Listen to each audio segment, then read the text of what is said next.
independent thoughts, independent life. This is Chad Benson.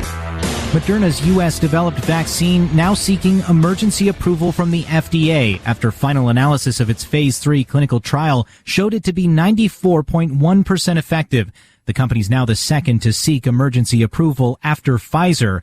A hearing will be held December 17th for possible approval, 1 week after Pfizer's hearing, which means there could be 2 vaccines approved by the end of the year and distribution of tens of millions of doses shortly thereafter. Why does it take forever? Are you ever curious? I mean, that's great news. The good news is 94% effective, but 100% effective from people getting really, really sick. So if you do happen to have it, and you get the vaccine, right? So you have the vaccine, but you do happen to get sick, you're not going to get really sick. It really mitigates any of the damage that would be done and turns it essentially into virtually nothing. That's great. Why does it take forever?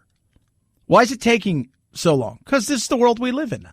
Even Operation Warp Speed, this is the craziness of which we live, where everything drags on. Could you imagine if they decided to plod along in a much more, I don't want to say cautious, because there's a difference between being cautious and overly cautious way, to the point where it would take, instead of being 5 or 10 years, it would take 2 or 3 years.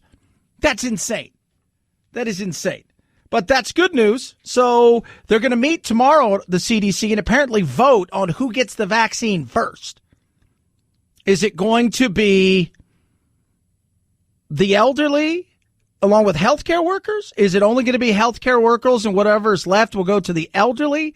Is it going to be, and then how's that break down? Who's the frontline worker? Are police officers, EMTs, paramedics, obviously, but who else gets it as part of that front line? But that'll be tomorrow. Over the weekend, you had, yes, kids, what they called the potential surge upon surge upon surge because everybody traveled. We may see a surge upon a surge. Oh, no. We don't want to frighten people, but that's just the reality. We said that these things would happen as we got into the cold weather and as we began traveling, and they've happened. It's going to happen again. Yeah, it is. How bad's it going to be? I don't know. I don't know how bad it's going to be. I didn't do any traveling at all this weekend. I did none. A small little thing on Thanksgiving, and outside of that, I didn't do anything. It was just hit some golf balls, hung out, and played Lizards a lot this weekend, did a little shopping. But outside of that, I didn't do anything. And, you know, I haven't seen my family in 9 months. So I've got a new niece that I've never seen before. I would like to have done some stuff. I didn't go to my grandfather's funeral. And there's some stuff that I just haven't been able to do. And, I think it frustrates people. It frustrates me. I also realize we're frustrated across the board. We're exhausted about the start-stop. You've got states across the country who are shutting down. You've got big cities across the country who are shutting down yet again. And we all know one of those places, Los Angeles. This is Alex Stone in Los Angeles County, where today the 10 million residents who live here under a new stay-at-home order taking effect. It bans most gatherings of any size, even inside homes. Pretty much nobody is allowed to be in a home who doesn't live there or have an essential need to be in that home. Playgrounds are closed again. Essential retail is limited to 35% capacity. Non-essential, 20%. It's nuts. And businesses are looking at, the mayor, Garcetti, who's a boob, yoga pants, and the state at this point in time, and they're telling them, you know what, kiss my butt. We're at the point now where we are starving. We're not going to make it through this. It is over. It is done with. So you do what you think you need to do. We'll do all we can. Because most businesses have across the country. They've done everything they possibly can in a lot of places. They have. Not everyone, but most of them, they've taken all the precaution they can. All you had to do was look at what took place as far as over the weekend. You had Black Friday. So Black Friday, normally a huge day. Record day online, but in stores, it was down 52%. Today, Cyber Monday. Holiday shoppers expected to break all records for online shopping in a single day. Last year, Americans spent $9.4 billion on Cyber Monday. Tomorrow's forecast? Up as much as 35%, which would make tomorrow the largest online sales day ever. Shopping by phone accounts for nearly half of all online holiday sales so far. All spending providing a real boost to the U.S. economic recovery. Which is what's needed, but people are frustrated. They're still not being able to do the things they want to do. They're not going to restaurants. They're not seeing movies. The box office, it was just at an all-time low over Thanksgiving, which is usually when they start to roll out films. Just watching sporting events now. San Francisco 49ers aren't allowed to play a home game and or practice there for 3 weeks. I mean, this is insane. People are over. They're exhausted by this. And they believe that there's light at the end of the tunnel. That may be true, but that's still going to be a while. Moderna today, yeah, we're going to do this. We're applying for it. It's going to be 2 weeks before they get a hearing. In about a week and a half or so, you're going to see Pfizer get their hearing, which will basically, through all of the data and stuff, they'll be able to start to roll these things out. And by the end of the month, which tomorrow, by the end of December, because tomorrow's December, my God, time has flown, we'll start to see it pushed out. But if people aren't going to get it, and you got a lot of people out there like, not quite sure. I'm going to hold off. So what happens if only 30% of the country gets it? That's crazy. Well, Chad, and I know what I'm going to get. You know, we've got the anti-vaxxers. We know who they are. We have the plague enthusiasts, we like to call them. We have the people who believe that there's microchips that Bill Gates has put in there and that they're going to essentially be controlled by Bill Gates. So there's that. And then, of course, you've got the people that are cautious because they want to see how this thing plays out. And then they'd eventually get it if it's all as well. So herd immunity may be, if we all did what a lot of people think, you could look at herd immunity by June because it's a 2-shot deal. But the reality is if only a quarter to maybe 40% get it, we could be in a situation very similar to this next year. Maybe not as bad, but not back to where we were pre-coronavirus. 323-538-2423. At Chad Benson Show is your Twitter. Tweet at us, text the program. Love hearing from all of you. I avoided all kinds of stuff over the weekend. I wanted to just enjoy non-political stuff, and I did. I was able to do that. I was able to step back and not pay any attention. I got rid of all of my alerts outside of a few things, and it was great. It was totally needed. It was absolute, it was a refreshing, we had 5 days off, and it was just refreshing because this is, it takes a lot to do this. People say, oh, it's got to be easy. I said, you sit down and talk, because I talk for 7 hours a day. Because I do a bunch of shows. And I said, some days you talk about death and destruction all day. And sometimes you talk about it we've talked about this thing we were on it last year before the end of the year. And here we are, lo and behold, almost a year later, and we're still talking about it. It can be exhausting as well. And sometimes you just need to recharge your battery. And sometimes I tell people, you've got to get away from the election stuff. You got to get away from the coronavirus stuff. You have to get away from the doom and gloom. And that's where, for me, man, my lizards come in. I was out there this weekend. We got new cages built up. We're trying to set up a zoo-like feel for all the lizards. And it's awesome. And we got some huge cages built out. And it's great, but it's just nice because I spend an hour or two doing something and then hanging out with the animals. And then another, hour or so, I'm doing some other stuff, playing some golf, and then I'm back with the animals. And I'm not thinking about things. And every once in a while, you need that. Because over the weekend, between election, coronavirus, election, more election, how the world's going to hell because of Biden, I'm just like, people, you need to relax.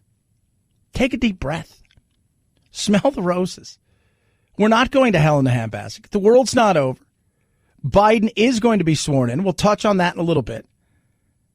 It's crazy. It is. It is nuts. Everybody needs to take a deep breath. Try to enjoy what part of Christmas you can. 323-538-2423 at Chad Benson Show is your Twitter. Tweet at us. I want to thank Craig for filling in for me those days.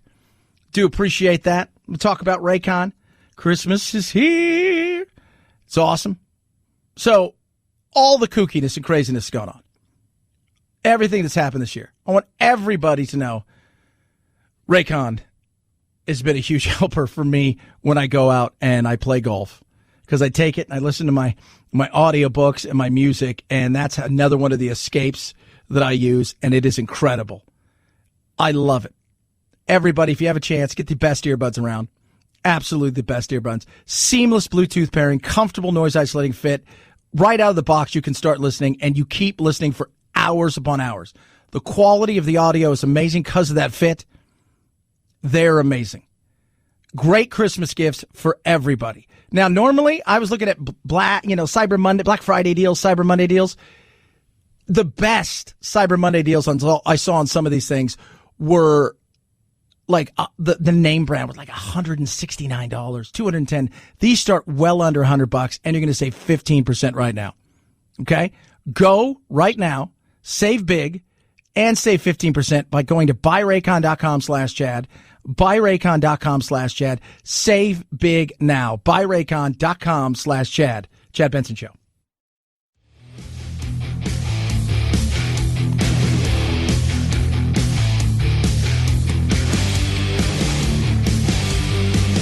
If you like talk radio like Chad Benson likes his meals, you've come to the perfect place for takeout.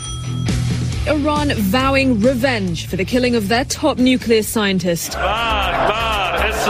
Lawmakers chanting death to Israel, death to America, voting to reduce cooperation with international nuclear inspectors. President Hassan Rouhani declaring Iran will respond to the assassination in a proper time. Protests in the capital Tehran as the country mourns the scientist believed to be the mastermind behind Iran's covert nuclear weapons program, Mohsen Fakhrizadeh. Yeah, they blew him up. Chad, it's funny. New York Times and the Washington Post. Debate is not whether Israel killed top Iran nuclear scientists, but why? Really?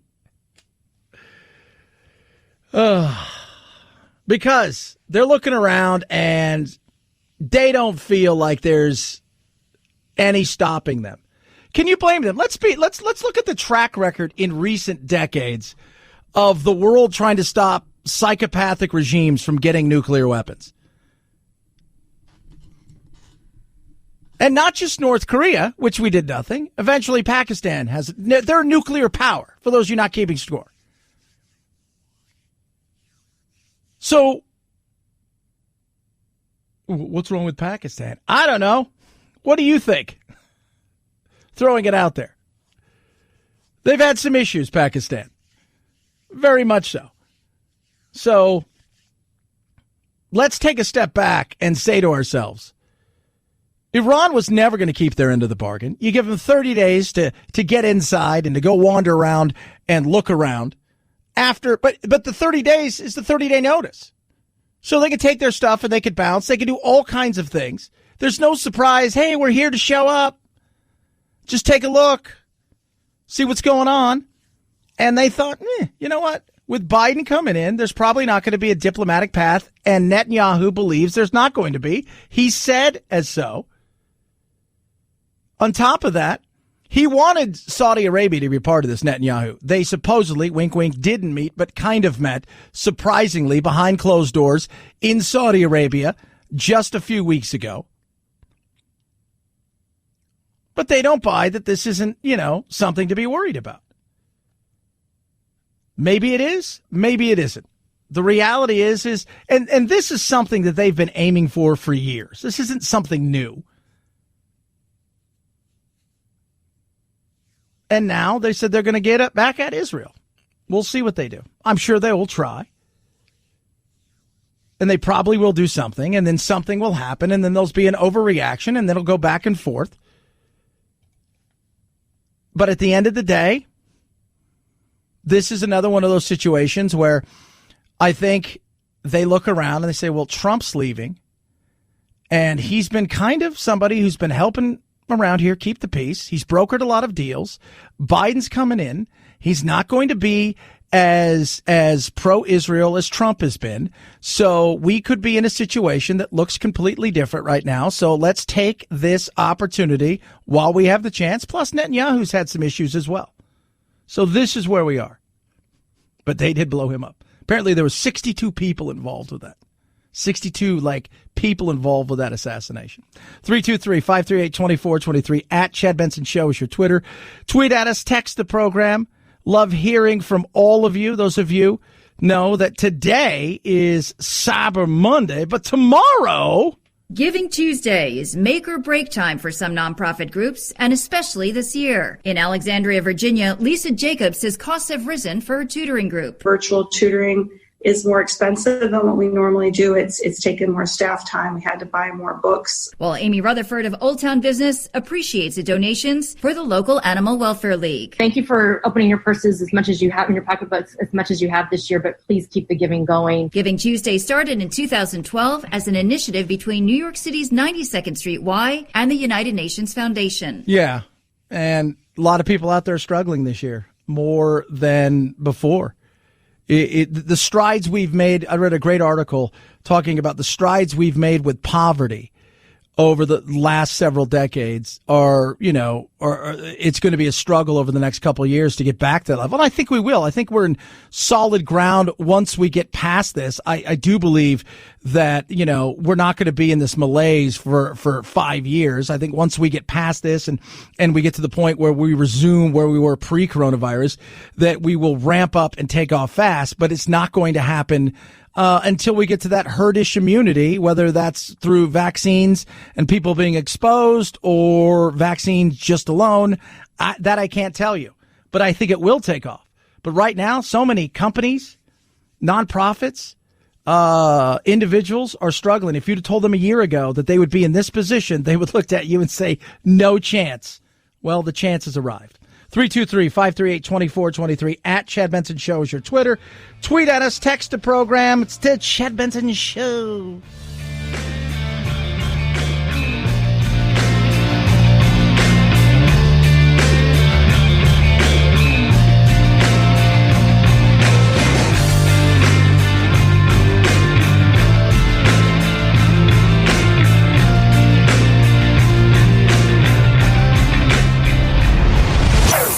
Chad Benson Show.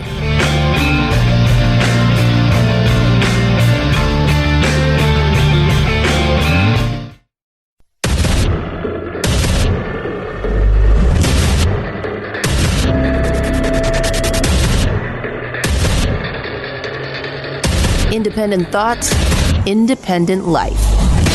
This is Chad Benson. Millions and millions and millions of mail-in ballots. Dead people were seeing ballots. Even worse, dead people were applying to get a ballot. Many. And, we're not talking about 10 people. We're talking, there are a lot of dead people that so-called voted in this election. But dead people were, in many, many cases, voted. But also, dead people made application to vote. They were dead 10 years, 15 years, and they actually made application. This is total fraud. And how the FBI and Department of Justice, I don't know, maybe they're involved. So it was rambling 45 minutes. Maria Bartiromo and him, Trump's real first conversation interview post-election. And there's millions, like a billion, maybe 1,200 quadrillion billion. I'm not sure.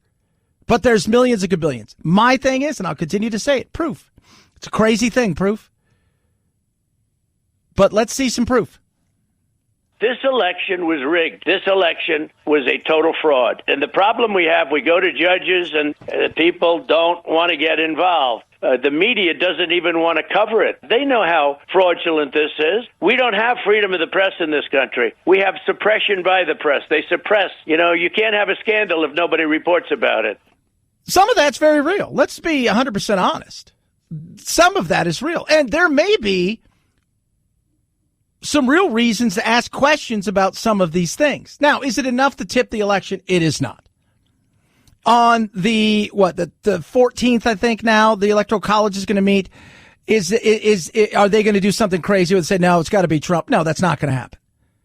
But the reality is there some real questions to be asked, I do believe it's fair that we ask a few of these questions. And questions that were asked a year ago by the Democrats, by the New York Times, by the Washington Post about some of these systems that have been put in place. The thing is, though, you're saying hundreds of thousands and millions of votes. These courts are asking for proof. And every time you go there, you're not even alleging that. You're not. The one over the weekend that was thrown out in Pennsylvania. And everybody's like, they didn't even look at the proof. This had nothing to do with fraud. This had to do with absentee ballots and the system. The system, the judge said you had a year to sue for this, and you chose not to file in a timely fashion, of which the Republican legislators in Pennsylvania put this together. You had a year, and you didn't do it until after. Do I think that this is a situation where he was robbed and stolen from? I do not. Do I think there could have been some issues? Absolutely. Could there be fraud? 100% there could be fraud. Is it fraud to the tunes of millions? That it is not. The reality is what the reality is at this point in time. He spent $3 million to have a recount in Wisconsin, of which Biden extended his lead by 87 votes. As unpleasant and disappointing as these past 3 weeks have been to so many of us, as much as we wish things were different, now legal challenges continue in a number of states. Serious questions about vote counting, poll watcher access are outstanding. But unless the legal situation changes in a dramatic and frankly an unlikely manner, Joe Biden will be inaugurated on January 20th. To say this does not mean I don't think that this election was rife with problems and potential fraud. To say this constitutes living in reality. That's the reality. I said 2 months ago, 3 months ago, whoever wins, the other side's going to claim fraud and cheating. That's where we are. Fraud and cheating. Somebody cheated. There was fraud. If Trump would have won, he would have been, they would have screamed and yelled that the machines were hacked, that this is the way that this was always going to go. This was the way that it was always. And people over the weekend, people continue to send me stuff that say, nope, there's no way at all that Trump is not going to be president on the 20th of January, 2021. It's just not going to happen. He's going to win. I'm here to tell you, barring anything so miraculous, so insane, where you'd have to go, oh my God, it's the biggest story in the history of our country. This is not going to happen. It isn't. And it does not mean that I disagree at all with the president's right and obligation to pursue all legitimate legal challenges to this outcome. And if I offered you a false reality, if I told you that there was an excellent, phenomenal chance that the Supreme Court was going to step in and deliver a victory to President Trump, I'd be lying to you. Laura Ingraham, Tucker Carlson saying the same thing over and over again. It's over. Doesn't mean we don't ask some questions about some of this stuff and the way it was put together. Doesn't mean that we don't try to make our system better. But the reality is Trump lost. That's it. Trump lost. Trump lost. He'll never believe that. He's already said in his mind he will never, ever, ever, ever believe that he was beaten. No, you probably weren't beaten. You lost. That's the reality. It's a different thing. If you ever watch sports, the reality is sometimes teams lose. And sometimes teams are beaten. I think a lot of this had to do with the fact that Trump was too much for a lot of people. 4 years was enough. 4 years. Doesn't mean he's going anywhere. But at the end of the day, this is where we're at.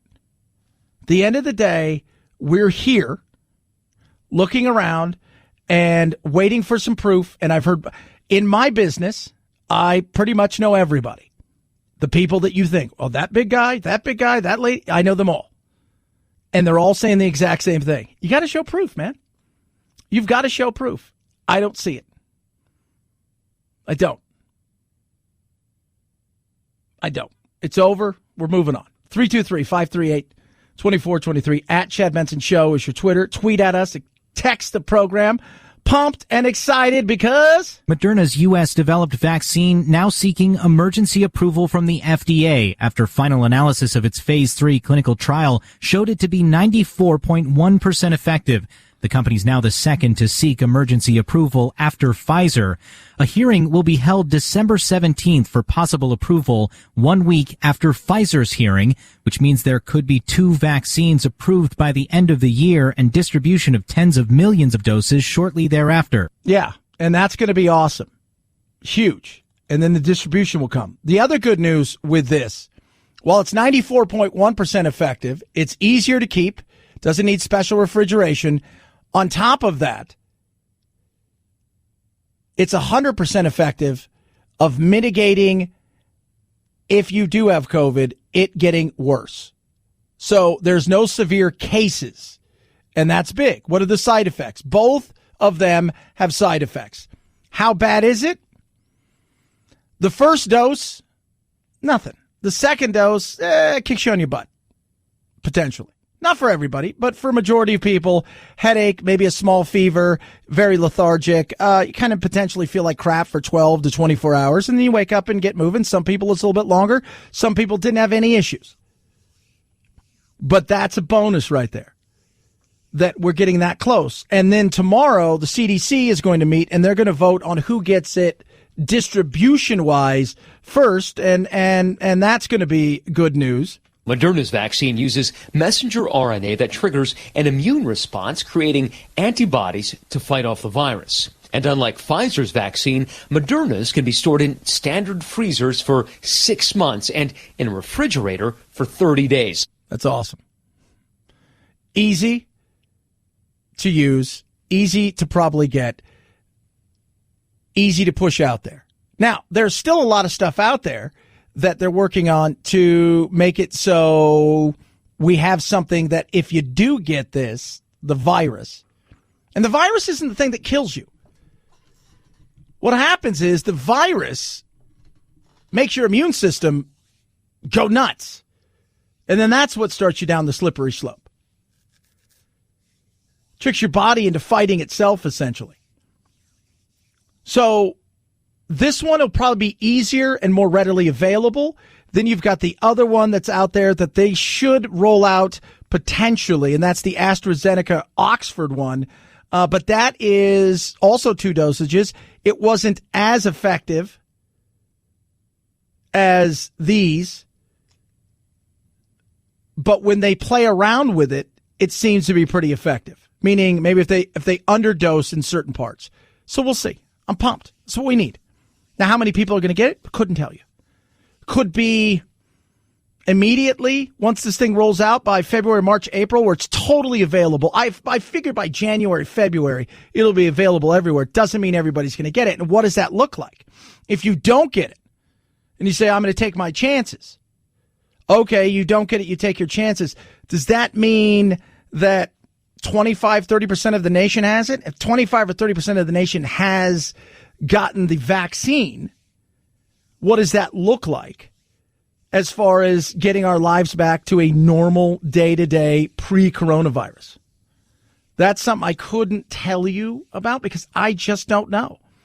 I mean, the thought process is that we're going to need at least 65 to 70% of people to get this to essentially achieve some of that herd immunity. So how that works is, let's say you're in a crowd and 75, 80, 90% of people have already either had the vaccine or had it. The thing's bouncing around looking for a home, and it's not going to find a home. And eventually it just peters out and dies. Will that take place? Couldn't tell you. Is it a possibility? Yeah. But if you know, and you, look, I tell everybody, you do what you do. I'll get the vaccine. I got 0 problems with it. I'll go, I'll get it, and I'll move on with my life. I'm totally fine with that. My other big issue is it takes 2 shots, and I know Americans, and if it's not convenient, we may take a step back. It's like, you know what, we thought about this, and I got the first one, I was really busy, and then there was the thing, and then I forgot, oh man, that sucks. That's what I think is going to happen. I think a decent portion of people will get the first shot, about 2/3 will get the second shot. We'll just kind of meander our way there across the finish line. 323-538-2423 at Chad Benson Show is your Twitter. Tweet at us, text the program, please do. Oh, man, looking around, loving every second of my HelloFresh. Spicing up your meal. You know what's great about it? So, the Turkey Day, and we did our thing. But, I just HelloFreshed it all weekend long. It was great.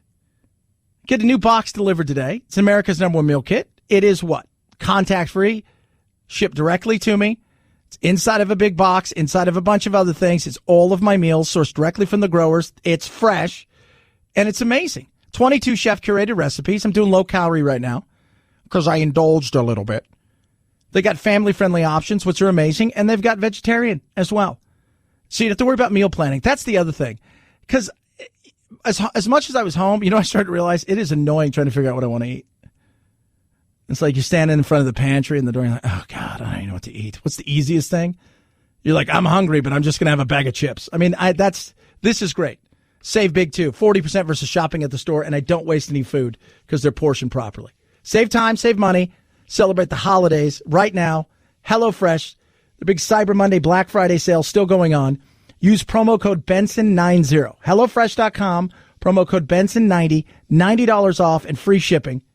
HelloFresh.com, promo code Benson90, Benson90, $90 off, free shipping. HelloFresh.com, promo code Benson90. Chad Benson Show.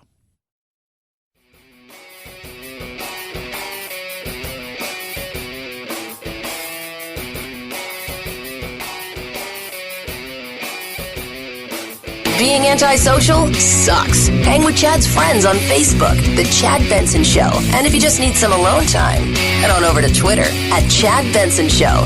Either way, we can't wait to meet the real you. I thought cave people died off years ago. We happy meet you. Thanks. Oh. That right there, The Croods, #1 movie since the pandemic has started. 9.71 million over the course Friday through Saturday. 5-day total, 14.22 million. How bad was it? Worst score in decades. The worst score ever, according to ComScore, 5 days, 1984, $46 million. That is insane. That is incredible. That just shows you how bad this is. That wiping out essentially an industry across the board because of the Netflixes and everything else. Some of these things have been saved, but it was ugly. It was an ugly weekend. Speaking of ugly, we're just talking about it. There was a fight this weekend between Roy Jones Jr. and Mike Tyson.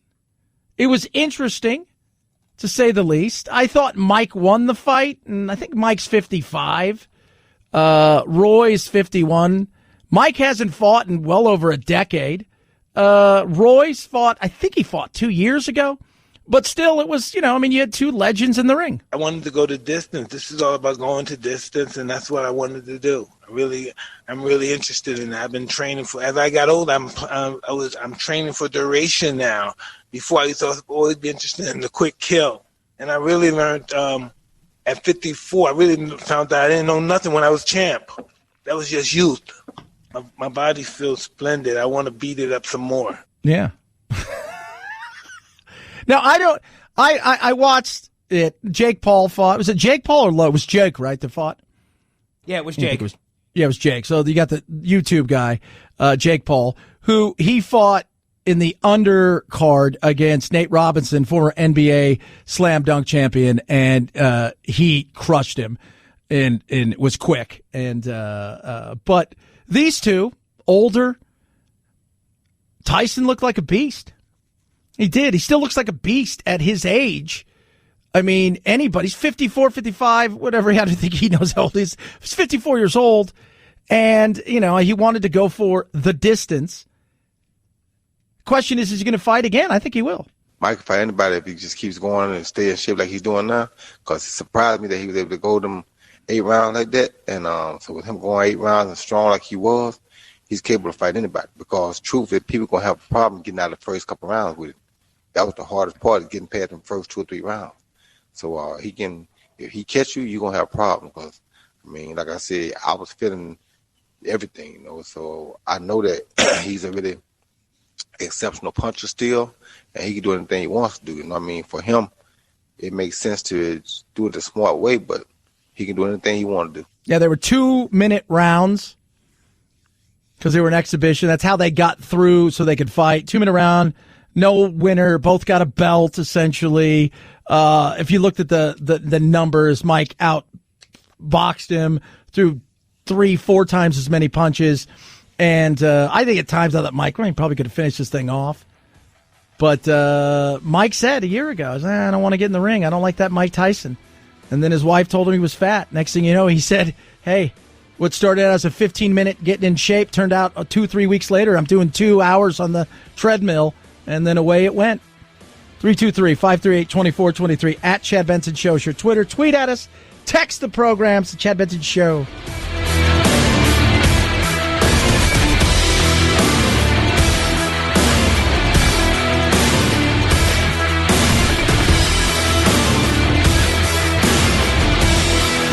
This is the Chad Benson Show.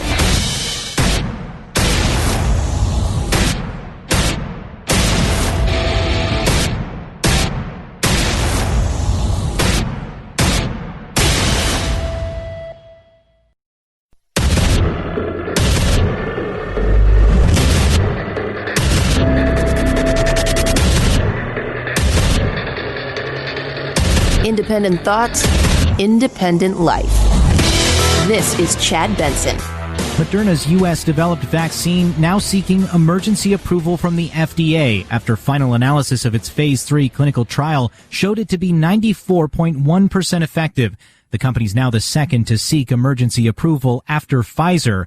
A hearing will be held December 17th for possible approval, 1 week after Pfizer's hearing, which means there could be 2 vaccines approved by the end of the year and distribution of tens of millions of doses shortly thereafter. Yeah, baby. Now, how long is it going to take? Don't know. Figure both of them they've already gotten to the point where they're scheduling, they're getting things ready. They're ready to roll this thing out. How fast is that going to be? That's a big, big, big, big thing. Are we going to get it by the end of the year? I think some people will. Tomorrow, CDC is going to vote. They're going to be like, all right, who gets it first? I'm like, doctors and nurses, frontline healthcare workers. What about police? Yeah, I think police should get it because they're out there dealing with people. Guards will get it because they're out there dealing with people. Okay, what about EMTs and paramedics, firemen? Yeah, they got to get it. Okay, now, what about the normal population as far as people that aren't frontline healthcare workers? The elderly, people with comorbidities, they'll get it first. Think of it as a ship. The frail, the sick, they're going to get it first. And then we'll go from there. Now, while all that's going on, it's still ugly. We may see a surge upon a surge. You know, we don't want to frighten people, but that's just the reality. We said that these things would happen as we got into the cold weather and as we began traveling, and they've happened. It's going to happen again. Yeah, because it's still going to take a while. A lot of us traveled over the holidays, me not being one, because, well, I don't do that anyways. Took 5 days off, did absolutely nothing, appreciated every second of it, hit some golf balls, worked a lot with my lizards, enjoyed myself, hung with the family. But all that being said, a lot of people did. And there's a chance we're going to see a surge. People are saying, well, what are you doing if you did travel? If you're recently returning from travel, the current CDC recommendations are that you quarantine for a minimum of 7 days and get tested 3 to 5 days after you return from traveling. If you can't get tested or you choose not to get tested, you should quarantine for the full 14 days. And the most important part of this is that if at any point you become symptomatic for new symptoms concerning for COVID-19, you should isolate for a minimum of 10 days. Not going to happen. People coming home, they're going to go back to work. They're going to live their life the way that they think that they're going to have to, and that's just what's going to take place, and there's not a lot you're going to be able to say about that. There isn't. What are you going to tell somebody? Hey, you need to stay home. Part of this is people don't believe anybody anymore. CDC has changed its tune on several occasions just in the last couple weeks. The World Health Organization and the CDC have changed their tune 1,000 times. Restaurants, retail, small mom and pop shops, medium-sized and large-sized corporations have all filed for bankruptcy or going out of business or on their absolute last legs. People are exhausted. They're tired. The fatigue is very real. The frustration is very real. There is light at the end of the tunnel because we will really be seeing vaccines soon. We likely, almost certainly, are going to be vaccinating a portion of the individuals in the first priority before the end of December. And then as we get into January and February and March, more and more. So if we can hang together as a country to blunt these surges until we get a substantial proportion of the population vaccinated, we can get through this. Well, we're going to get through it. How bad is it going to be? I don't know. Because the frustration is who's going to take it. That's my big fear. My fear isn't whether or not these things work and, am I going to be controlled by Bill Gates or something like that? That's the dumbest thing in the world. The people aren't going to get this thing. The people aren't going to go out and they're not going to get it. The people aren't going to go out and say, all right, we need to get this taken care of so we can get back to our lives. And then a portion of us get it, and we're going to half-ass it as well, because we do that, because it's a two-shot thing, and so we're going to half-ass it. Let's just say for the sake of argument, I'm just breaking round numbers, 100 million people get it, the vaccine, right? So 100 million people get the vaccine. Out of that 100 million people, that's the first shot. I say 60 million go back and get the second shot. The other 40-ish million, because it's not convenient. The more people that get vaccinated, if you have a highly effective vaccine and the overwhelming majority of people get vaccinated, we can crush this outbreak the same way vaccinations have crushed smallpox and polio and measles. So we'll see. Still think it's going to take a while. And the reason's pretty simplistic. We kind of half-ass stuff. We do. So the QAnon people, the anti-vaxxers, and then you've got the cautious but waiting, but will eventually get it, but maybe not in the first several months. So ideally, May, June, July, we'd be getting back to 85, then 90, and then right around 95 to 100% normal way of life. I think because of the fact that you're going to have people that aren't going to want to take this, who are going to step back and say, who are going to have to be essentially pushed into this, if you will, and coaxed into it. Some people. Oh, that's wrong. Look, you do what you want. I don't care. I'm going to go get it because it is what it is. I'm going to go get it. Right? I don't live in fear, but I'm going to go get the damn thing because I want to get on with my life. And by the way, once I get it and I get the second shot, I'm getting on with my life the way that I would normally, which isn't too dissimilar to the way I live now. So how are you going to convince Americans to take this vaccine? These vaccines have been tested in tens of thousands of individuals. There are independent data safety monitoring boards. There's going to be an independent, transparent review. The Pfizer vaccine will have an advisory committee on December 10th. All the data will be out there. We have to see what the data show, but all indications are this is an extremely safe vaccine, the Pfizer vaccine and Moderna, and very, very effective, over 95% effective. Yeah. Pfizer, Moderna, 94.1, 100% effective in stopping severe cases of this. I'm not worried about it, but I don't think it's going to be as widely accepted, even though it may be readily available. Because I think we're going to do what we do when we want to do it. And you're not going to push people to do it. And I don't expect that. And you do what you do. You take it, don't take it. It's up to you. I'll take it. I'm not worried about it. And I'm going to get on with my life. But for some people, they're not going to take it for several reasons. Some of them are, to me, crazy. For others, you know what? I get. You don't want to be the first one to fly in the plane. You want to wait and see what this thing's like. But if it's, chosen to be fine, and they say, yeah, look, we've looked at this and it's shown to be fine, people go get it then. Totally cool with that. 323-538-2423 at Chad Benson Show's your Twitter.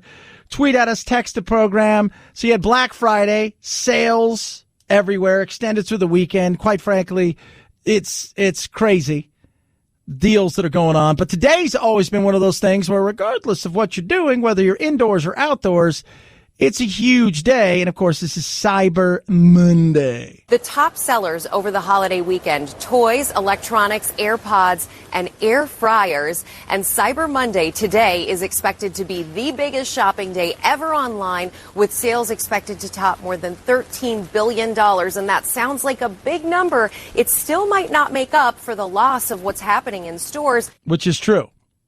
That is absolutely true. 52% down compared to where we were last year on Black Friday. 52% down. I did a little shopping on Black Friday, and it was a little bit busier than I expected, but compared to last year, it was empty. The storefronts, they look lovely, but shopping in stores is falling dramatically. Over the Black Friday holiday, in-store shopping fell by more than 52% as people decided to go online instead. And online shop they did, up more than 21%, $9 billion spent online, one of the biggest shopping days ever. And expectations are that that will continue. Yeah. And I think it will. I've done some shopping already today, but I'm trying to find stuff that's local as well, and that's a tough thing. Also heartening, the amount of shopping that happened over the holiday weekend inside of small boutique retailers. These small businesses, they need business right now, and the good news is a lot of them have moved online, and therefore you can shop your favorite small business even if you're not going to stores. But not everybody's set up for that, and that's been one of the tough things. A couple of the places I liked, especially for some of my reptile places, it's just been... They're just behind, and it sucks. It does. It sucks. And I had a buddy over the weekend who's done. He's in L.A., and he's like, I'm done, dude. I'm closing down. Several of my friends who've punted earlier this year because they didn't believe that California was going to be able to, once they came back, keep everything open and allow them to do stuff, and they're done. And it's frustrating. It is so frustrating for so many people out there. And this is part of that fatigue when they're looking around going, I don't know how much longer we can hold on. And if we're in this situation this time next year, which I don't think will be as bad, but until we get that herd immunity, we're still going to be, hovering around, 50, 60, 70% of things being open. And it depends where you're going to be in the country, what time of year it is. 323-538-2423 at Chad Benson Show is your Twitter. Tweet and text the program. I got a Christmas gift for you. It is free. You pay for shipping and handling. That is it. It is called Rough Greens. It's amazing. My dogs are healthier because of it. They're happier because of it. And it is incredible. All natural vitamins, minerals, fruits, vegetables, digestive enzymes, powerful strains of probiotics, omega-3, 6, 9, essentially all the things that your dog food doesn't have because it's meant to live on a shelf for months and years. Those things are missing. These things right here bring it to life. And it's incredible. What it's done for my dog Doodle, how happy he is, how bouncy he is incredible. And I said it was free. So check this out. Rough Greens is so sure you and your dog will love it. They're going to give you the first bag for free. It's a $30 value. Free. You pay for shipping. That's it. Free bag, $30 value. Kind of a little early Christmas gift. Try it right now. roughgreens.com/Chad or use promo code Chad at checkout. ruffgreen.com/Chad. roughgreens.com/Chad. Go there, get your free bag today. ruffgreens.com/Chad. Free bag. You pay for shipping. It's yours. Chad Benson Show.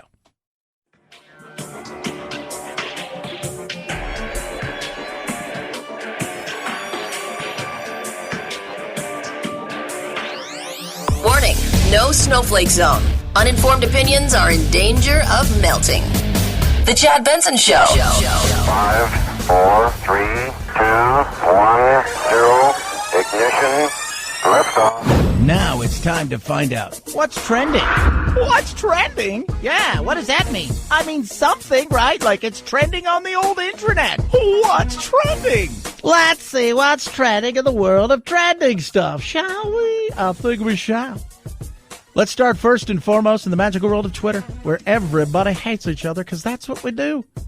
We give each other the opportunity to hate each other, and we do it. We do it. Black Friday, trending big time. Obviously. Mark Kelly trending. He is the new senator from Arizona that beat Martha McSally, and the reason he's trending is because he will be sworn in Wednesday. And why can he be sworn in? Because he is taking the place of the seat that belonged to John McCain. So it was temporary. So she doesn't have to, Martha McSally doesn't have to basically fill out the entire length of what would have been his entire Senate 6 years. So because of that, he's going to be sworn in early. Yes, the monolith, the weird metal structure discovered in Utah has disappeared. It's gone. Where did it go? Don't know. Where is it? Can't tell you. But what if I don't know? What if I couldn't know? I don't know. Was it aliens? Maybe.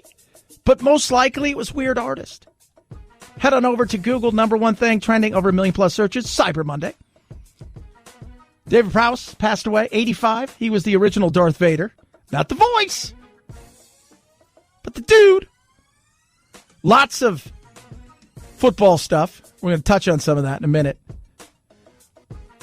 Romain Grosjean, if you've not seen it, it's worth a Google. He's a Formula One driver. His car, he was in a massive crash. He walked away from it. It caught fire and was split in half. How he survived shows you how amazing the technology is. It was insane. You're just like, how did he walk away from that? How did he get out of that thing? How did he not die? It was nuts. Football yesterday. Watched some of it. I had to watch one game in particular, and that was the Broncos game. And the reason for that was pretty simple. They didn't have a quarterback. They did not have a quarterback. It was nuts.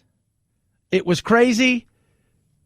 But they failed during the protocols as far as their quarterbacks. One got sick. One tested positive. Nobody wore masks. They had to go into the protocols that left them with 0 quarterbacks, which left them with essentially a third string backup practice squad wide receiver named Kendall Hinton to play quarterback.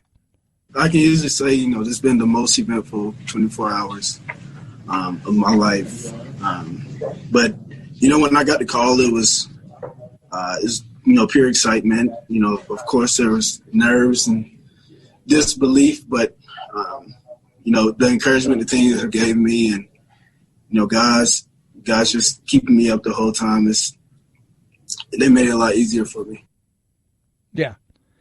He completed one pass. He ran for his life. It was, some people are saying that they're making an example out of the Broncos. At the end of the day, though, they didn't follow protocol. Saints didn't either. They lost a pick, got fined a bunch of money. NFL's taking this serious. Lots of money out there on the line. You want these people to take it serious.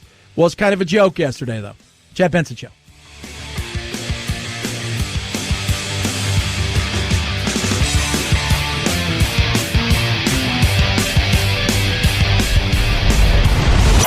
The Chad Benson Show.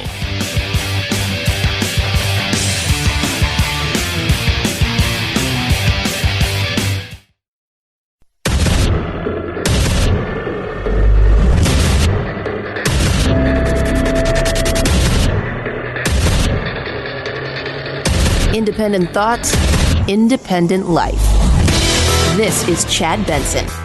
Among the Thanksgiving travelers, Denver Mayor Michael Hancock, who has now issued an apology saying, "I recognize that my decision has disappointed many who believe it would have been better to spend Thanksgiving alone," adding, "I apologize to the residents of Denver." You have to apologize. You know the problem with the political people?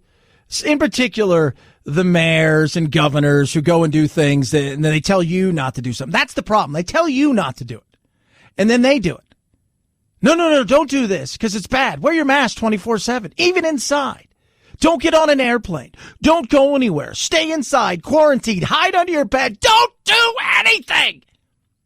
And then they go out and do it. That's the problem with this. I didn't care that the likes of Gavin Newsom or Nancy Pelosi or some of these other, people go out and they live their life. And my issue is you tell everybody not to do it. You threaten everybody. You put these bizarre rules that rarely have anything to do with science or data and have all to do with trying to be, hey, I'm looking like I care. That's the problem. I didn't care that you flew somewhere. If you're the mayor of Denver, you're the mayor of Cedar Rapids, Iowa, you're the mayor of Kansas City, you're the mayor of New York, Los Angeles. I don't care. I don't care for the governor of those states, California, and any of these other places. I don't care.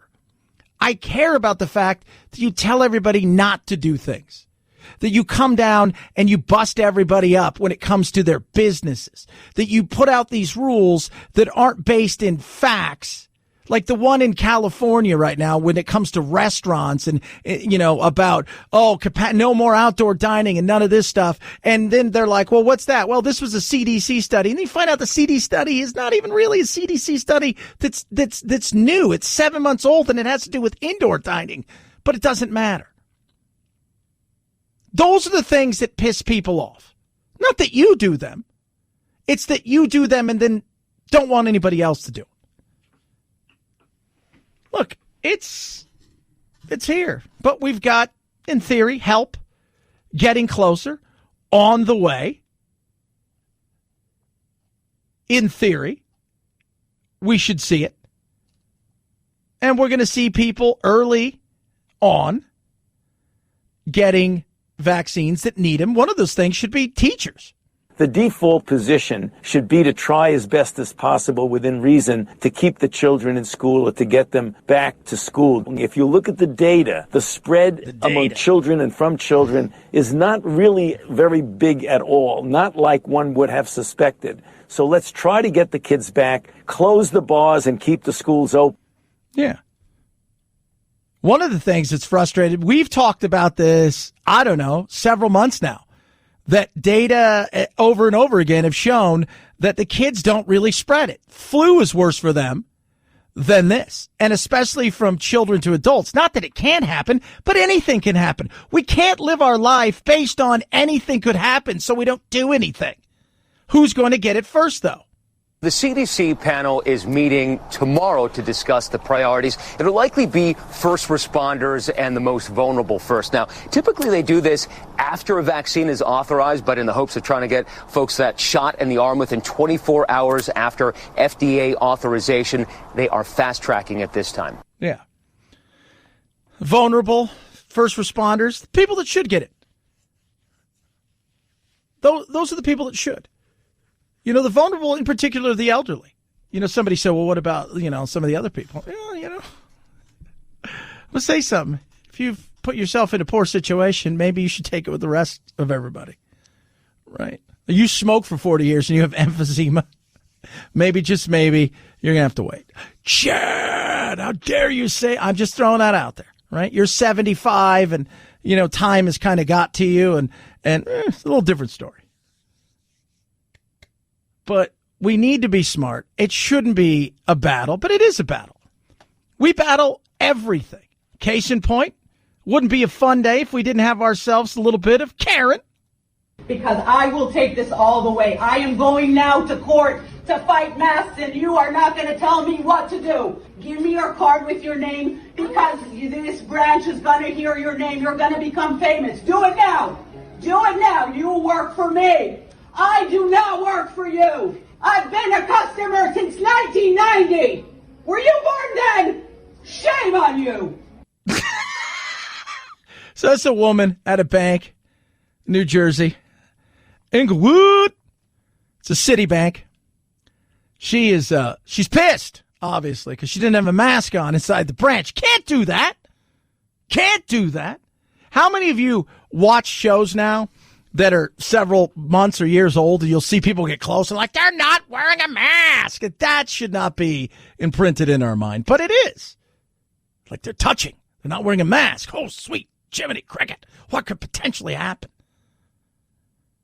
She is pissed because she's not wearing a mask. So, of course, she's ranting, and she's going to make this lady famous by taking her to somewhere. Court? Some sort of mask court?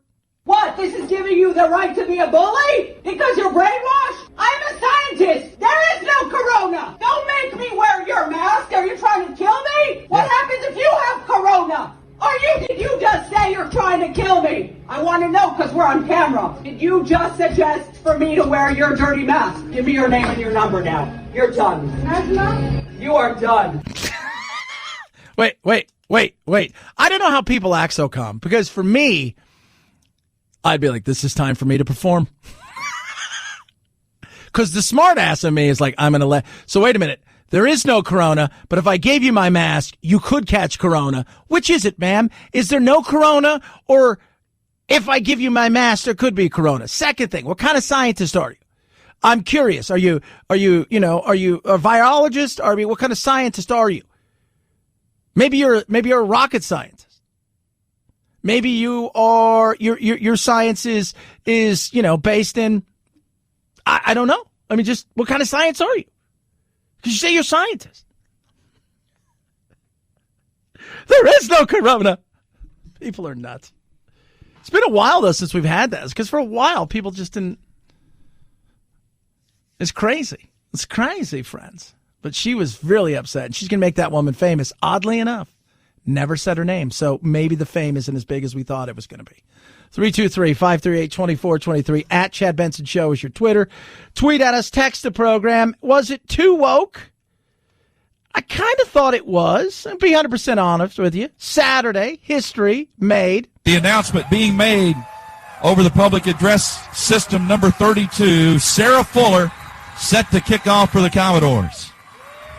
And here she goes. And here's the kick. It is kicked and squibbed down and recovered at the 35-yard line. And there it is, college football history. Vanderbilt's Sarah Fuller becomes the first female to play in a Southeastern Conference or a Power 5 conference game. Yeah. So apparently they had no kickers at Vanderbilt. Derek Mason, the coach of Vanderbilt, formerly, he was fired yesterday, decided they needed a kicker and that Sarah Fuller was going to be said kicker. And she came and she kicked off a low squibbler about 35 yards, if that. And Missouri down the ball. It was a thumping. She never got on the field again. It was 41-0, 21-0 when she kicked off. It was. She was excited. Got no problems with that. Honestly, it's just so exciting. And the fact that I can represent, the little girls out there who've wanted to do this or, thought about playing football or any sport, really. And it encourages them to be able to step out and do something big like this. So it's awesome. I don't... Look, is this real? I felt like it was more show than anything else.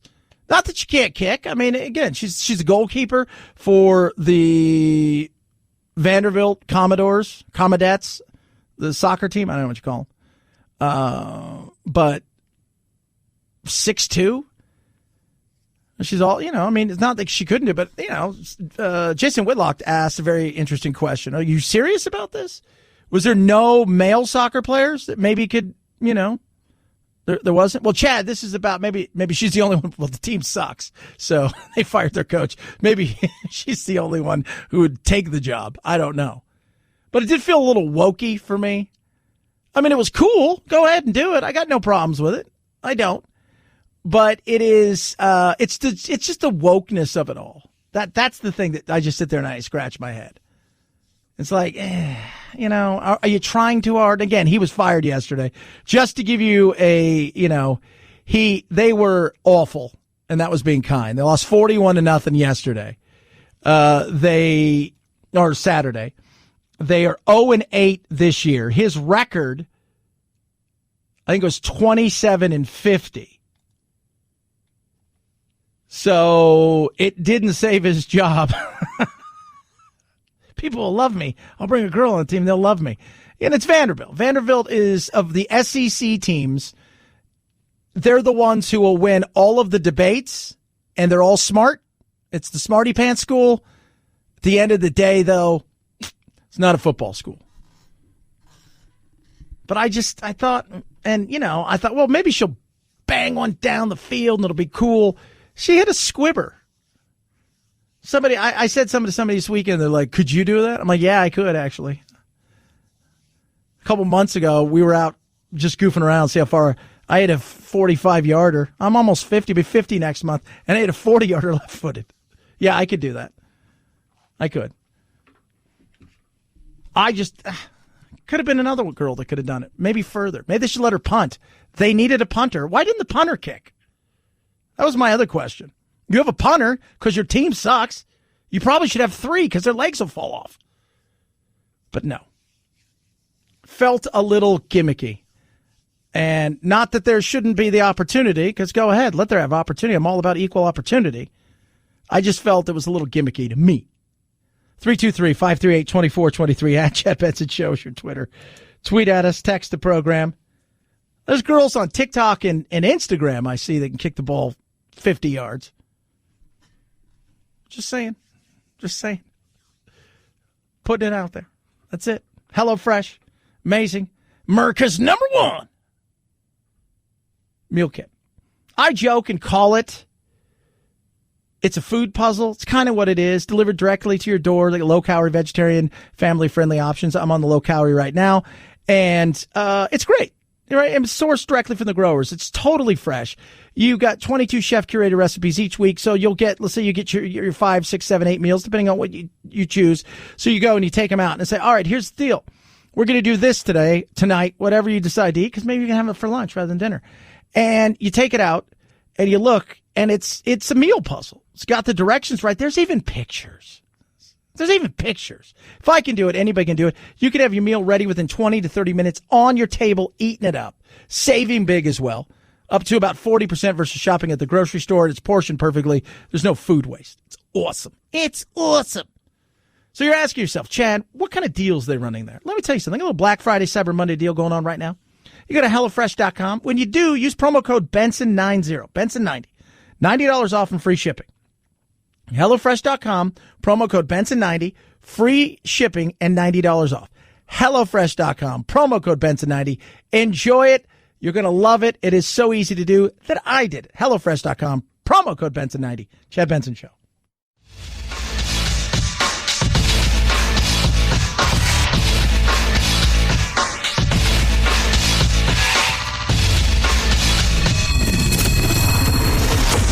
The Chad Benson Show, where we reach across the aisle and occasionally poke someone in the eye. The Utah DPS helicopter traveled to southern Utah on a mission to count bighorn life forms with wildlife officers. And he's like, whoa, turn around.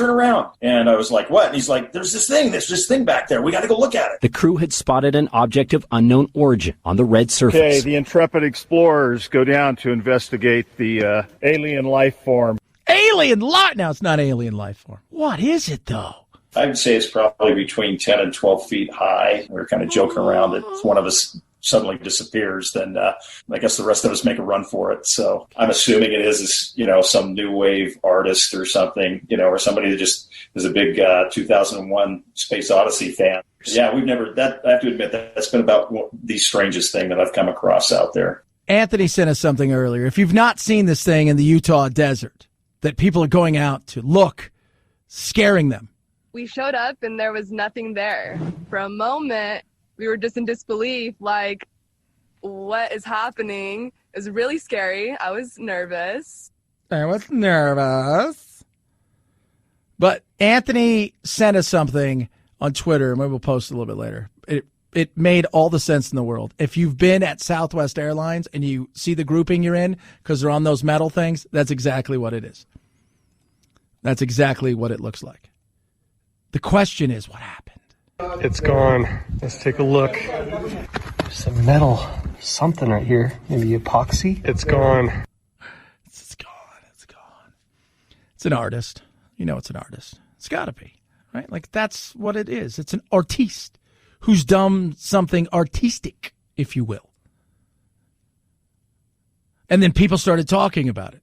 And it was probably something he did months ago, maybe years ago. I forgot all about it. And then they saw, I was like, oh, yeah, I totally did that. And you could say you did it. Do that today. Who's going to know? If you're kind of an artist, be like, hey, remember that time I was gone for 2 weeks? That was totally me. Nobody's going to know. How are they going to prove it? They're not going to prove it. See, I'm giving you something to talk about today. Speaking of something to talk about, this is a town with a very bad name. Locals in the tiny Austrian town of have had enough of outsiders sniggering and stealing their road signs, prompting the mayor of the municipality to announce a formal name change. For years, the village has had to suffer at the hands of visitors taking photos and nicking anything with its name on, with English language media gleefully reporting their frustration. As of January the 1st next year, not far from Salzburg, will be known as Fugging. With 2 G's. So the name is the F word, if you will. They're going to have to change that, though. The immediate neighbour to the town sign had her house number sign stolen countless times. But you need such a sign. So she had one made and just let them spell it with 2 G's. And since then, there's been peace. Shortly after the news broke of the decision, the German mountain community of Wank released a statement to say it had no plans to follow in its footsteps. Oh, Wank. If you don't know what that is, how should I put this best in English, mate? You know, something you do. That's a good way to do it. So basically something you do. So there you go. Some of those names are different. Like when I was in England, I didn't realize what some of those names like were totally like, oh, like the word, like when you say bloody, people are like, oh my God, that used to be a really bad word. And Fanny, you know, like I gave her a pat on the fanny kind of thing, you know, that's something means something totally different in England. And it means something on the other side, if you will. Just letting you guys know so you don't mess it up. 323-538-2423 at Chad Benson Show is your Twitter. Tweet at us, text the program. Love hearing from every single one of you. If I was that town, I would just sell the hell out of those. Chad Benson Show.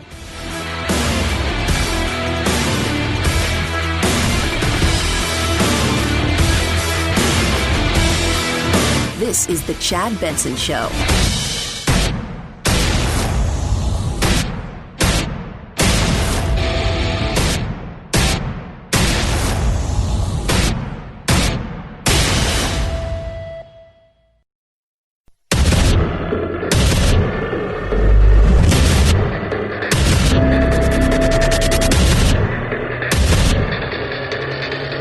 Independent thoughts, independent life. This is Chad Benson. Moderna's U.S.-developed vaccine now seeking emergency approval from the FDA after final analysis of its Phase 3 clinical trial showed it to be 94.1% effective. The company's now the second to seek emergency approval after Pfizer. A hearing will be held December 17th for possible approval, 1 week after Pfizer's hearing, which means there could be 2 vaccines approved by the end of the year and distribution of tens of millions of doses shortly thereafter. Now, I'm going to tell you guys a little secret here. I'll let you guys in a little something. You're probably going to say there's no way. Technology with medicine is amazing. Producer Phil, I'll need you on this one if you could. How many days do you think it took to produce and design the actual Moderna vaccine? 6 months? 2 days. 2 days. Within 48 hours, they had designed it and had it ready to roll. 2 days. So let's go over that. They say, Hey, it's us at Moderna, because they sound like you should be all Italian. Hey, what's going on? It's a Moderna here. We're having a fun. They're not, but it just totally feels. Just go with me, okay? Go with me. It's the mind. Use the mind. Theater of the mind. Hey, we got to come up with a thing and a vaccine for the coronavirus. Huh? All right, then. Let's get on it. How soon do you want it, boss? 2 days. Okay. 2 days later, they had it. Now, it's taken a while, as things tend to take a while when it comes to this, even with all the craziness and chaos of let's get this thing done as fast as possible. The reality is all of these things are designed in such a way that with regulations and rules, because of everything, are designed to take a long time. The process, for all intents and purposes, is slow. To fight coronavirus and other diseases, we need new drugs. But the government's approval process for that takes so long. Once it's approved for trials, researchers say the drug will be about 10 years away from hitting the market. This year's pandemic got regulators to speed some approval, but the process still takes a long time. Optimistically, 12 to 18 months. Under normal circumstances, it takes 5 to 10 years to develop a vaccine. It is a process designed to be slow. Yeah. Look, and there's a reason for that, right? We don't want them just to roll us, hey, we'll see what happens. It's like Scottish food. Jimmy, you take a bite of it, and if you survive, we'll let you name it. Oh, really? Yeah. Jimmy Haggis, we will. We'll let you name it. And Jimmy Haggis bit into it. And he got to name the grossest food in the world. Haggis. But it was designed to take a while. As far as not the drugs, not the vaccines, not any of the meds. The process was designed so it would take a while. I think about the FDA's rules more lately because my brother Tom, a medical researcher, discovered something that might save a lot of lives. Studying blood, Tom discovered an unusual protein. He named it gelsalin. Turns out gelsalin reduces excess inflammation. In COVID-19, what usually kills the patient is not the virus. It's the overexuberant, highly excessive immune reaction that's destroying the lung. Yeah. So think about this. Moderna's vaccine was designed in just 2 days. I'm going to roll that back a little bit. It's been underdeveloped for almost a year. But the actual designing of it was done in 2 days. That's pretty awesome. It took a few days. We went to lunch. There was a conversation. One of us wanted to see a movie. You know how it is. Now, let me just give you a breakdown of how some of these things have gone in the past. Are you guys ready for this? Okay. Polio. Early 1900s was the first trial. You roll, now we're talking about the early 1900s. Then that rolled out. This is the animal studies. Then you rolled out to the first human trial in the 50s. Yeah. Then they rolled it out with a larger clinical trial, and then they rolled it out much later. So it started in the early portion of the 1900s.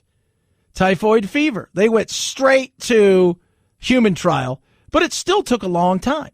Yellow fever, influenza, all of these things. You see the way it is, but when you look at this, now, is it because of they don't have the answers, or is it because they may have the answers? The problem is the test is going to take forever. The test of getting through rules and regulations, following all these things. I spoke to a doctor early on in this when they first announced that they were going to do the, how should I say this? The trials and the Operation Warp Speed. And one of the things they said was, do you know how fast we could get stuff done if there wasn't government rules and regs? And we need rules and regulations. Let's not pretend that we don't need them.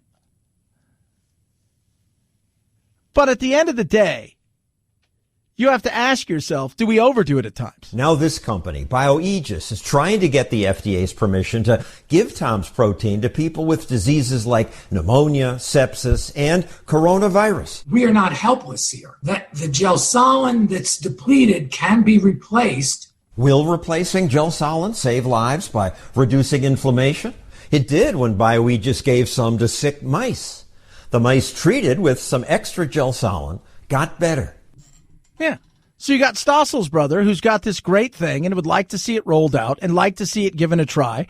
And you'll see this will be tougher in the trials for finding a therapeutic for something like coronavirus, because it'll be looked at in a much different way compared to some of the other stuff. Some of the stuff that we're able to try and roll out quick is because it's stuff that's already been produced and is already being used in the marketplace for other things. This is something new.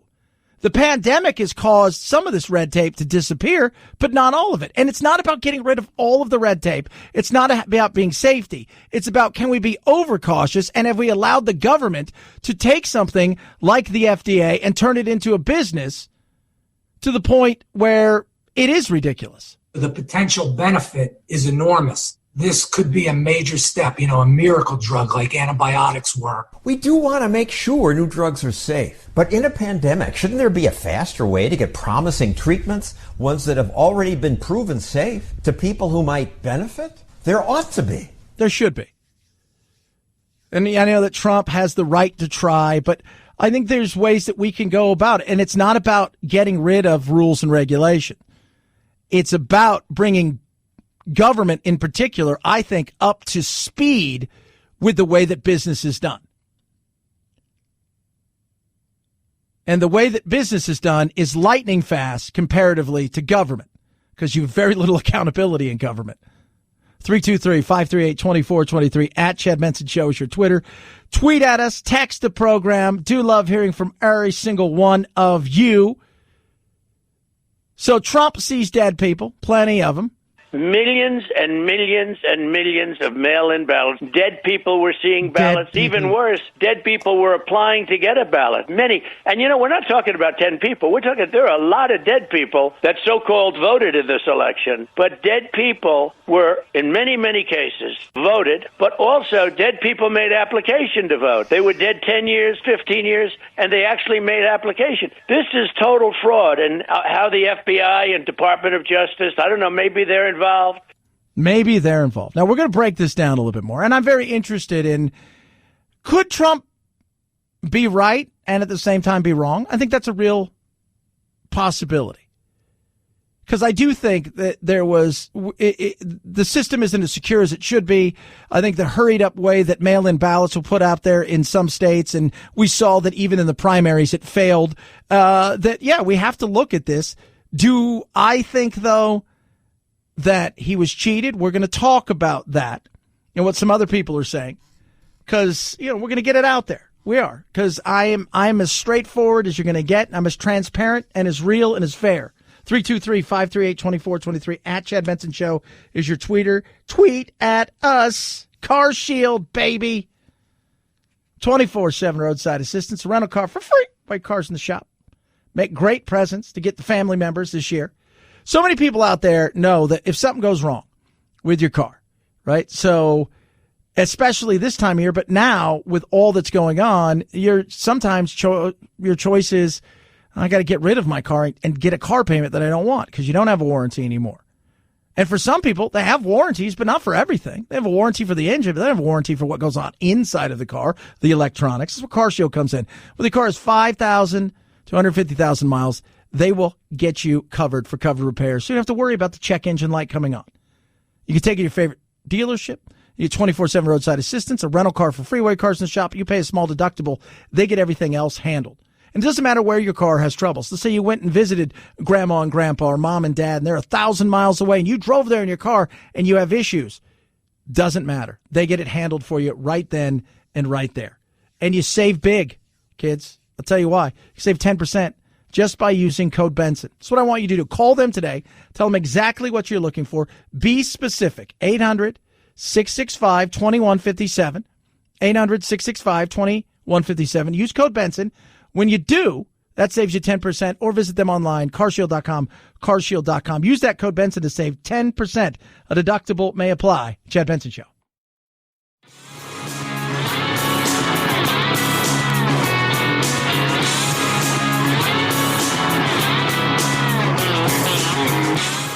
You stink like fear and white male privilege to me. I do often out myself verbally as a gender. My pronouns are they, them, and I'm proud to be a gender. Are you stupid? What? Are you kidding me? Not a great way to use your white privilege. Some people get it, some people don't. You're listening to The Chad Benson Show.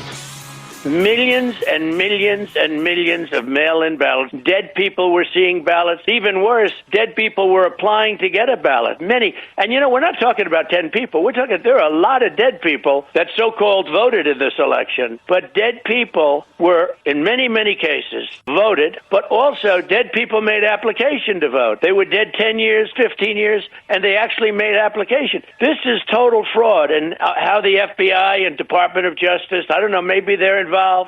Maybe. I don't know. It's huge. Could be big. Could be not big. Not quite sure. Fraud. So that's the way this works, apparently. Now, is it's dead people, and the whole thing was rigged, and the FBI, Department of Justice now, being involved for sure. This election was rigged. This election was a total fraud. And the problem we have, we go to judges and people don't want to get involved. The media doesn't even want to cover it. They know how fraudulent this is. We don't have freedom of the press in this country. We have suppression by the press. They suppress. You can't have a scandal if nobody reports about it. That's true. Let's be real. A white guy gets shot by a cop today, nobody cares. If a black teenager gets shot by a cop that's white, that's a story because they choose to cover it. It's the proof that people are looking for. It is the proof. And I'm about proof. I'd like to see the proof that you're throwing out there that you think you have. Pennsylvania, they got another one thrown out this weekend. Why? Well, the judge basically said, look, and this had nothing to do with illegitimate votes. It had to do with absentee ballots, not the mail-in ballots that we think of, that's 400 million mail-in ballots. No, it had nothing to do with that. This was absentee ballots, and this was somebody who brought something up against the legislators in Pennsylvania over something they did a year ago. And the judge essentially said, you didn't do this in a timely fashion. You had a year to do this, and you didn't. Here's the reality of it. It's time to move on at this point in time, right? You continue to follow the path that you think you have that may lead you to something. But I think that path is dwindling. I think most people believe that, even people that are super Trump supporters. As unpleasant and disappointing as these past 3 weeks have been to so many of us, as much as we wish things were different, now legal challenges continue in a number of states. Serious questions about vote counting, poll watcher access are outstanding. But unless the legal situation changes in a dramatic and frankly an unlikely manner, Joe Biden will be inaugurated on January 20th. To say this does not mean I don't think that this election was rife with problems and potential fraud. To say this constitutes living in reality. Laura Ingram's right. Look, could there be issues here that are serious? Yeah. Look, don't think that there's not fraud. My God, there's fraud in just about everything. When you have something this side, there's going to be some fraud. Is it to the tunes of hundreds of thousands of millions? No. Is it enough to sway this election? It is not. Should we investigate some of these things? Yes. And if Biden would have lost, I would have said the exact same thing, because we can always make our system better. There are some questions out there that I think are very real, and some of it isn't fraud in the way that we would think it is. Most of the time when there's fraud in votes, they're in small municipalities where a few hundred votes may swing something. It wasn't. If this is that big, if the Dominion thing was hacked and several million votes were moved over to Biden, this would be something where you're talking about a story bigger than probably what we're going through right now, the coronavirus. That's how big this would be. The reality is, this is where we're at. I see no evidence, and evidence matters. Evidence matters. Most importantly, the courts have not seen any evidence of such extensive fraud that they have to change a result. Scores of courts have looked at that. The General Services Administration recognized Vice President Biden as president-elect. He is president-elect. We need to work in that transition. The worst thing that could happen is that we do not have a smooth handoff when it comes to our vaccine distribution.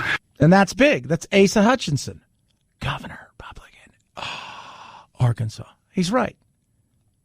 Now, I'm not saying Trump needs to concede. I'm not saying he does whatever he wants to do. At the end of the day, this is where we are. At the end of the day, I'm being honest with you. That's what I do. We can look into it. You can do all of those things. I don't think there was any cheating in the way that Trump is saying. I'm not saying there wasn't some cheating.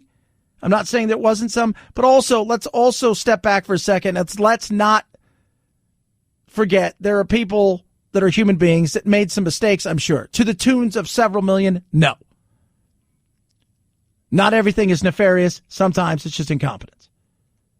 He has every right to do what he's doing. And at the same time, it's time to move on for everybody else. And if you have proof and you show it in the courts, then we'll go from there. Until then, this is what we got. 323-538-2423 at Chad Benson Show is your Twitter. It's Chad Benson Show.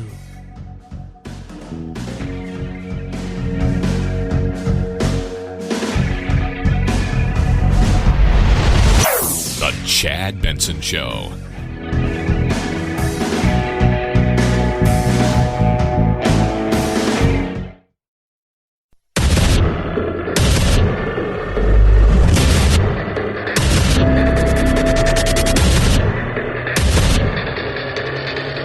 Independent thoughts, independent life.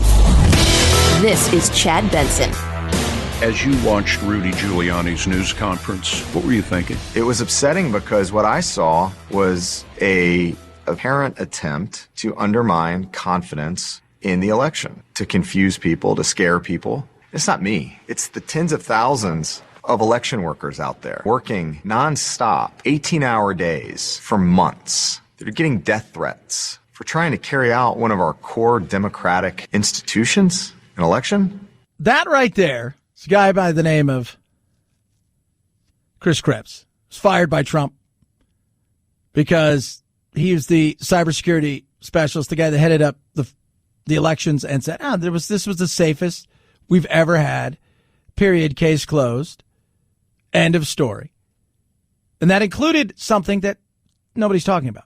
We spent something on the order of 3.5 years of gaming out every possible scenario for how a foreign actor could interfere with an election. Paper ballots give you the ability to audit and make sure that you got the count right. 95% of the ballots cast in the 2020 election had a paper record associated with it. That gives you the ability to prove that there was no malicious algorithm or hacked software. Why does it matter? Because I get stuff like this every day. A guy named Homer. Did he write? No, he did not write it. Just heard a little bit of your show. Capital letters. You suck. Your hypothetical notion about Trump supporters that wouldn't complain had he won. If the voter corruption is dead wrong. Complaints of voter corruption should not be tolerated by either party. Never said that it shouldn't be. Never did. Ever. But I also said months ago, stick with me, we all know this, months ago, that whoever won wasn't going to say much, and whoever lost was going to claim fraud. He's not done insulting me. I'm a turkey brain, overfed, spewing out turkey poop. It's great. Get out of the closet, pretend to be a man, and confess you're a dumb Democrat. I'm none of those things. Not turkey poop. I'm not a Democrat. Not a Republican either, by the way. I'm not a Trumpian. I'm an American, and I support the president, whoever that person happens to be. And I've never said that we should never investigate and look at anything. So I'm going to go over this one more time. What I have said over and over again is you need proof. You need proof. I'm not saying that things haven't happened. I mean, look, it's government. It's 150 plus million people voted. there's going to be some mix-ups and there's going to be some fraud. Is it fraud to the level that people think? No. Not even close. Well, to the Republicans, in particular to the Trump supporters, think. No. But let's go back 4 years and remember, there's about 35% of Democrats who believed that the Russians not just helped push certain stories, but actually were active in changing votes.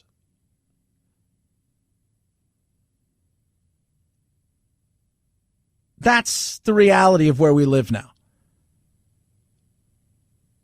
Is if your side doesn't win, it's only because you were cheated.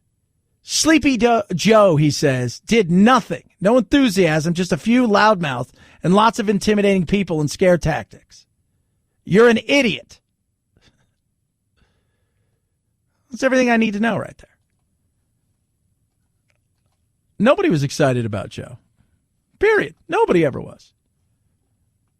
But they were excited about not Trump. That's what they were excited about. Nobody's excited about Joe. I pushed back hard against Joe. Why? But I am going to make a commitment in the first 100 days. I will send a immigration bill to the United States Senate with a pathway to citizenship for over 11 million people. 11 million people, my ass. No, sorry, kids. It's not the way it works. That last debate of the two, I said right there, that should, for anybody who's living in a real world, should make you say, God, I don't want Trump, maybe, right? Because of the chaos and the craziness. I like some of the things he does, some of his actions, but I'll take Trump over 11 million. So 11 million people that have come here illegally. Because that's what you're talking about.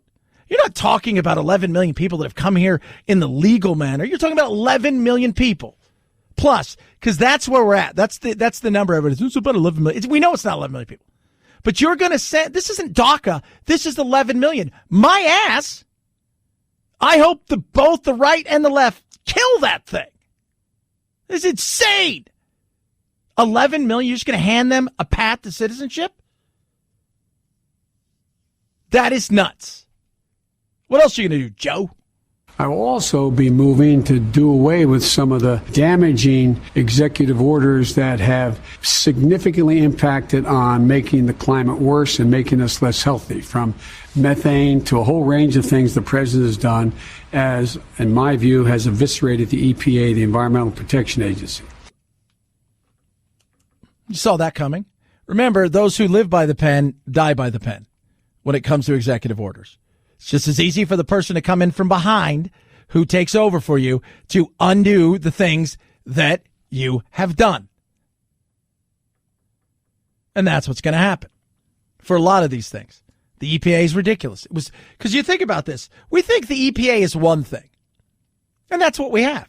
But every state has their version of the EPA. And in some states, their version is ridiculous. So you have regulations on top of regulations on top of regulations. You have some states where it's like, I wouldn't start a business there. About 10 years ago, maybe a little less, when I first was doing nights in San Antonio, we interviewed at the time the CEO of Carl's Jr. And we were talking about why they had moved to Texas. And he said, in California, and this is the perfect example of insanity, of what is too much. This is in California. If I find a place and I said, all right, we're going to build a Carl's Jr. here. He said, Hardee's, depending on where you are in the country. He says, in California, it might take 2 years, at least. You have environmental impact. You have, and by the way, those environmental impact studies, they're over and over and over. Just because you do it today doesn't mean it's going to be good tomorrow. There's a reason there's no housing in California. Because you can't do it. Why build? You're not paying for the view. You're paying for the regulations. You're not paying for the weather. You're paying for the permit after study after study. He goes, the difference between California and Texas, if we identify a place today, we have everything ready. We'll have it up in a month, serving burgers. Yeah. Trump got rid of a lot of regulations, and a lot of them were unnecessary. It's not about not having regulations. It's about being overregulated. 323-538-2423 at Chad Benson Show is your Twitter. Tweet at us. Text the program. Cyber Monday, baby. You shopping? The top sellers over the holiday weekend, toys, electronics, AirPods, and air fryers. And Cyber Monday today is expected to be the biggest shopping day ever online, with sales expected to top more than $13 billion. And that sounds like a big number. It still might not make up for the loss of what's happening in stores. Which was big. That is, I mean, I went out, did a little shopping on Friday. Let's get some stuff for Jack and the kids and whatnot, but it was definitely more subdued than you would normally see. It was a little bit busier than I expected, but definitely nowhere near what it would normally be. But I went in places and I didn't wait hours, and stuff that I wanted was there, and I didn't have to get there, 2 a.m. and line up. There wasn't that kind of chaos. But, it's tough because I do enjoy a bit of the hustle and bustle. For all of my staying home and being very antisocial, I like enjoying the hustle and bustle. The storefronts, they look lovely, but shopping in stores is falling dramatically. Over the Black Friday holiday, in-store shopping fell by more than 52% as people decided to go online instead. And online shop they did, up more than 21%. $9 billion spent online, one of the biggest shopping days ever. And expectations are that will continue. Yeah. Now, what's the big thing? Xbox is huge, but there's only so many available currently. Part of that has to do with the pandemic. Part of it just has to do with overwhelming demand and not enough supply. Yeah, that's not a shocker. So what do we do? Maybe this is the year to talk to your kids about the importance of waiting. No! For patience. Never! Another big factor, I think, for why there's so much fervor around these consoles is that they're a really large leap forward. They're much more powerful than they were last time. Yeah. It's crazy powerful. Jack, he's like, I want one, but then I'm like, dude, you don't need one. But I do. I mean, you don't need one. I guess I got your PS4 last year and you were stoked with that. But now I also built you a massive gaming system for your birthday. So he's got a computer PC gaming system, which is way more powerful. He can do more things that he enjoys doing. And the funny thing is, in this day and age, it's they're all playing damn Fortnite. So all you really need is Fortnite. So we were kids, we just got the game, right? We didn't get something that played 5 quadrillion games that you had to save all this stuff. We got the game, and it went inside in a cartridge, and we played the damn game. And he'll look at me and say, I feel sorry for you. I'm like, leave me alone. Pong is awesome. 323-538-2423 at Chad Benson Show is your Twitter. By the way, they sell Pong for those of you who have no idea. You can actually go to Walmart or Target and they sell all those old consoles, and Pong is one of the things you can get. It's crazy. I was like, whoa, that's nuts. And yes, I've already Black Friday and Cyber Monday shop. Might do some more as well. AMAC, Association of Mature American Citizens, fastest growing over 50 organization in the country. You can join right now. They got crazy great benefits, discounts and benefits for those of you who join that include everything from retail, restaurant, hotel discounts. When we get back to the world that we should be living in pre-coronavirus, it's going to be great. On top of that, they're out there fighting hard for Social Security, immigration, Medicare, making sure those things are solvent, real, that immigration is absolutely sound, based on common sense and real world, rather than the insanity of what we just heard a little while ago from Joe Biden. It's awesome what they do. And again, those benefits are huge. You can join right now. It's pennies a day. You're going to love it. I think it's like 18 cents a day. It's just so cheap to join. Go to amac.us/Chad. That's AMAC.us/Chad. AMAC.US/Chad. Take advantage of all of these things. I know there are people out there fighting for real common sense, real world ideas to protect our Constitution, our liberties, and the things you worked hard for. AMAC.US/Chad. AMAC.US/Chad. Chad Benson Show.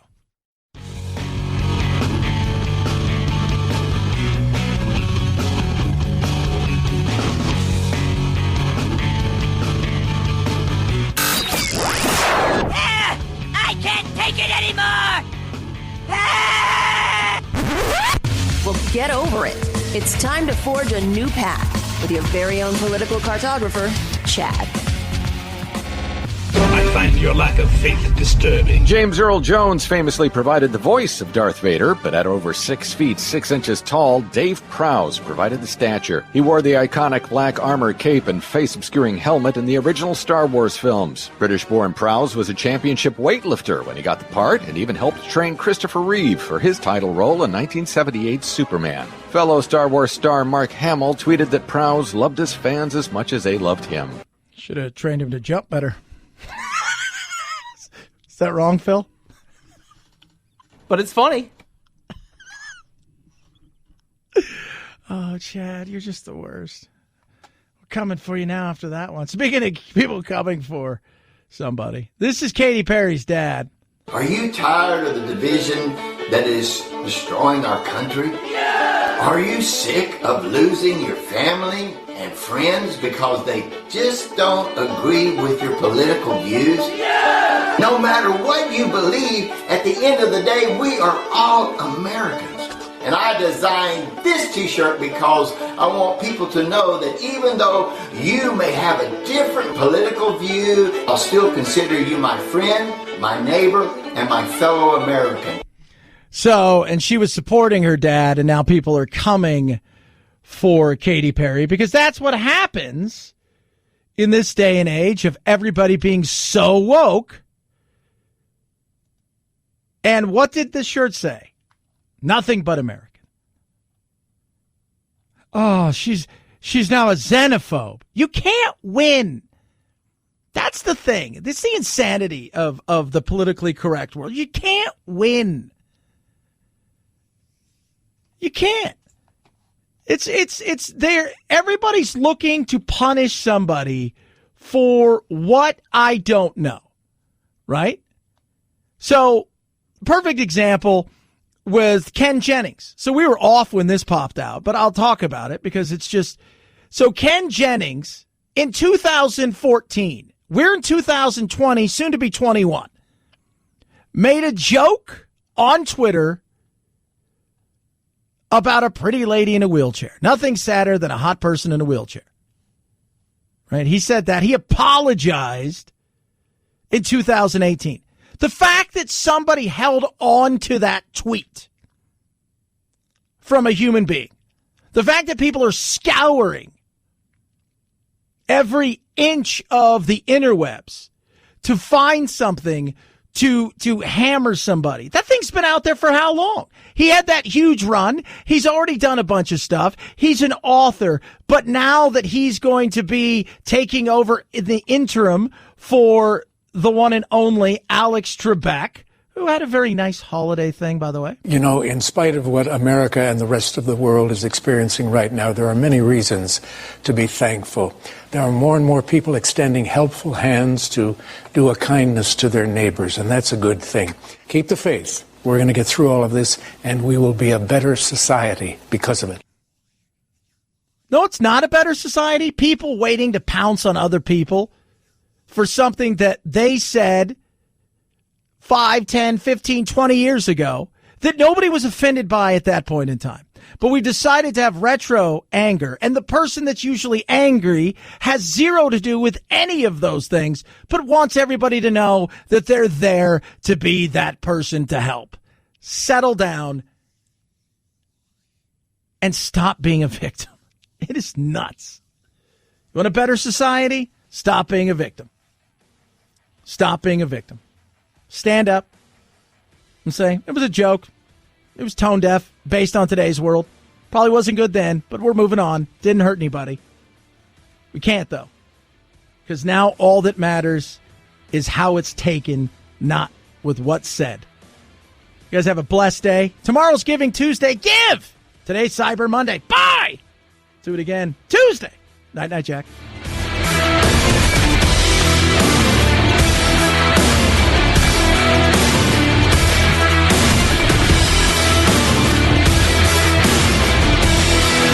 This is the Chad Benson Show.